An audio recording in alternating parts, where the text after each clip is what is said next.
Hi guys. So, I was playing Football Manager and wondered what will happen in the world of football in the next 5 years.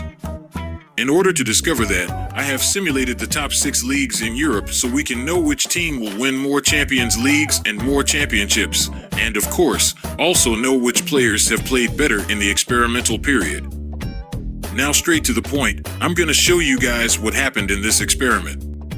Make sure you like the video and subscribe the channel for more content.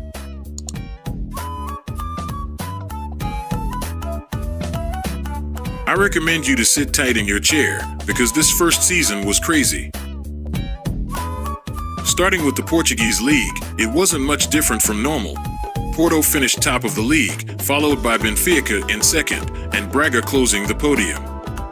I wasn't expecting to see Braga finishing in third, but as you can see, Sporting wasn't that strong this season and finished the league with only 60 points.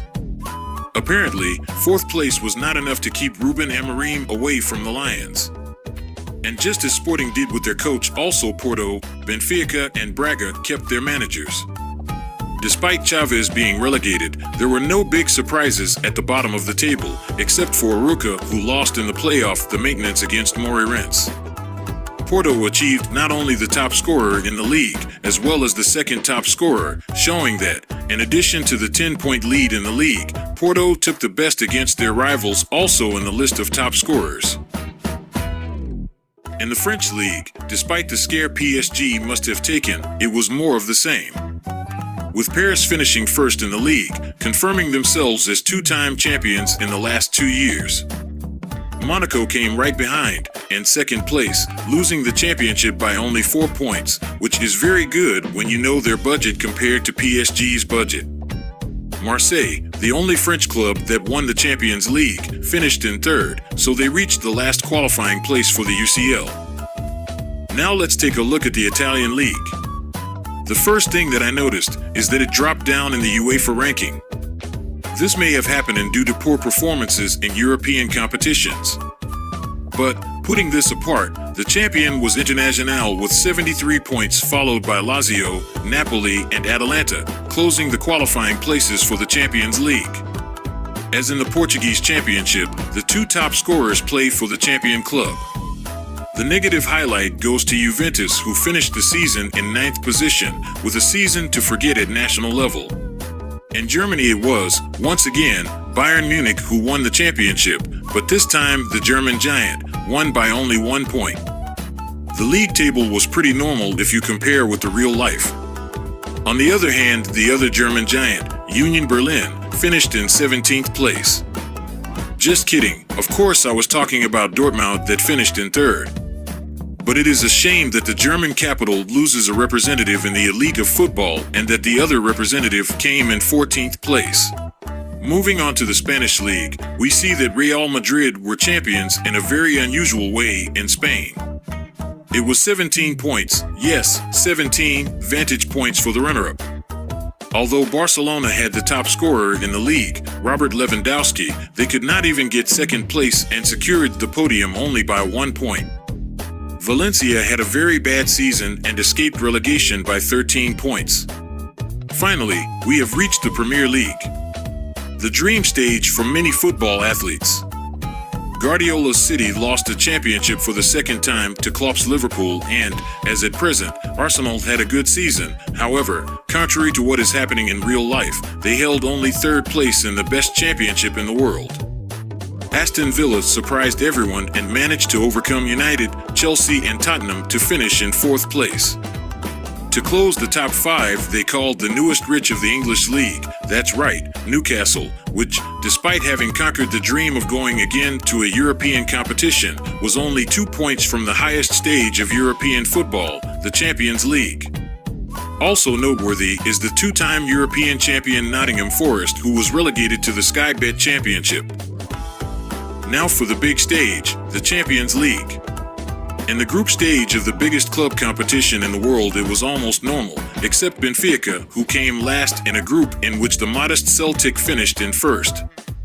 They even lost the Europa League spot to Frankfurt. In another group, Chelsea were unlucky in the draw and ended up going to the Europa League. Looking to the top of the group, Inter and Bayern showed identical strengths, but it was the goal difference that launched the German giant to the top of the group. In the round of 16, the highlight goes to PSG, who lost without scoring a goal against Atletico Madrid. City and Bayern, as in the real life, faced each other, but this time the football gods were better for Bayern.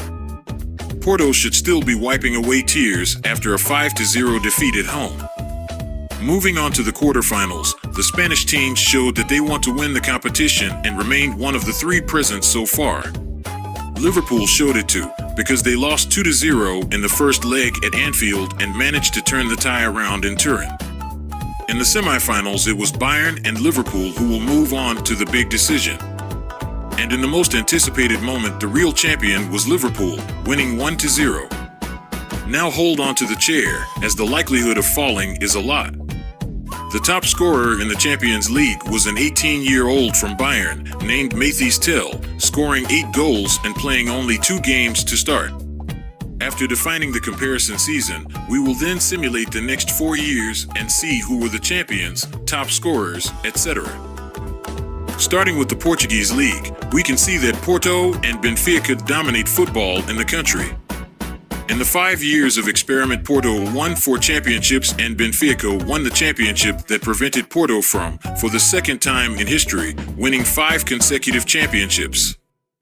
This hegemony ended up spreading to the national cups as well, where, in addition to the 2, only Sporting won the Portuguese Cup and only Sporting and Vitória won the Portuguese League Cup. In the French league, the expected thing happened. PSG won all 5 championships. To add to the museum, the Parisians also won the French Cup 3 times. A domination undoubtedly similar to the German league, where Bayern also won all 5 championships, however it won only 1 DFB Pokal.